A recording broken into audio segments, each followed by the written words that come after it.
Madame la présidente, monsieur le ministre, monsieur le président de la commission des finances, monsieur le rapporteur général, madame la rapporteure, mes chers collègues, il y a 3 cas de figure où l'on refuse de se fixer un objectif. Le premier, c'est lorsqu'on n'est pas sûr de l'atteindre. Le deuxième, c'est lorsqu'on est sûr de ne pas l'atteindre. Et le troisième, c'est lorsqu'on ne veut rien atteindre du tout. Je me réjouis que la commission des finances du Sénat considère que nous ne sommes dans aucun de ces cas. En choisissant d'amender le texte, nous nous mettons dans l'optique de fixer un objectif clair pour nos finances publiques. C'est une démarche responsable qui fait honneur à notre Chambre. Notre groupe la soutient pleinement. À l'Assemblée nationale, les oppositions se sont liguées non pas pour amender le texte, elles sont incapables de trouver un accord, mais pour le rejeter en bloc. Je regrette qu'elles cèdent à l'appel du chaos, comme l'a rappelé le rapporteur général, plutôt que de s'accorder sur une programmation qui donne de la visibilité à nos finances publiques. Bien sûr, il est toujours possible d'améliorer un texte. Nous avons d'ailleurs déposé plusieurs amendements afin de renforcer 3 ambitions du projet porté par le gouvernement. La première de ces ambitions, c'est la maîtrise des dépenses publiques.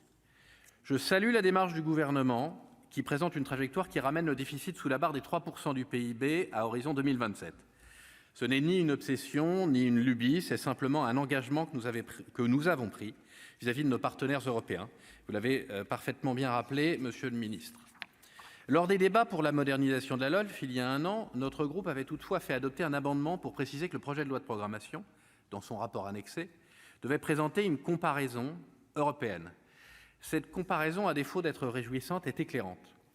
Tous les autres États ont adopté une loi de programmation et tous, de la Grèce au Portugal, en passant par l'Italie et l'Espagne, tous ont prévu de repasser sous la barre des 3% d'ici 2025.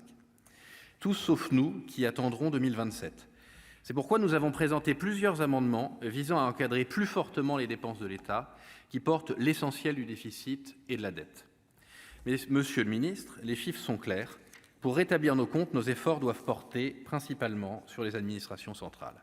C'est une question d'équité et d'efficacité. De ce point de vue, les propositions de la commission des finances me paraissent intéressantes. Nous aurons l'occasion d'en débattre plus longuement tout à l'heure, et monsieur le maire, tout à l'heure, avant son départ, avait à juste titre rappelé que les propositions qui étaient faites étaient bonnes et honnêtes. La seconde ambition que nous souhaitons renforcer, c'est le verdissement du budget. Il s'agit d'un levier indispensable pour accélérer la transition écologique. Nous avons fait adopter en commission un amendement pour le budget général. Nous vous en proposerons un autre pour engager une telle dynamique au sein des collectivités locales. La troisième ambition, c'est le respect des libertés locales. L'article 23, il faut le rappeler, est bien meilleur que la baisse brutale des dotations imposées sous la présidence du président Hollande. Mais vous savez, monsieur le ministre, que c'est un sujet de préoccupation du Sénat. Les collectivités ne sont pas responsables de l'aggravation de notre déficit public et de notre dette. En 2021, elles ont même dégagé près de 5 milliards d'euros d'excédent. Elles ne représentent que 7% de l'endettement public et 20% de la dépense publique.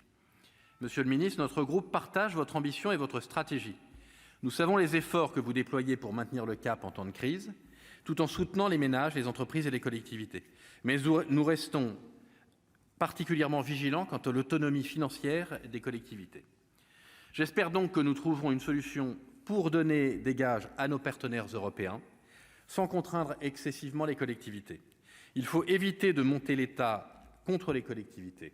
La crise nous l'a rappelé, les collectivités ont besoin de l'État et l'État a besoin des collectivités. Je vous remercie. Merci, cher collègue. La parole est